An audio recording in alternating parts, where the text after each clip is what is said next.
Aksi pembakaran yang dilakukan oleh kelompok bersenjata Organisasi Papua Merdeka terhadap sekolah dasar di wilayah Pegunungan Tengah, Papua kembali menjadi sorotan.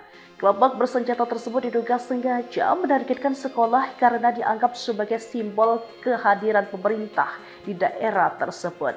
Namun bagi masyarakat setempat, sekolah bukan hanya bangunan fisik, melainkan sumber harapan tempat anak-anak mereka menimba ilmu untuk masa depannya. Tokoh masyarakat Pegunungan Tengah Julianus Wonda pada Minggu 26 Oktober 2025 menyatakan bahwa tindakan OPM telah melukai nurani rakyat Papua sendiri. Senada Elias Kogoya, tokoh adat setempat, menegaskan bahwa aksi OPM menimbulkan rasa takut mendalam di kalangan masyarakat, sekaligus memperburuk luka sosial yang telah lama ada.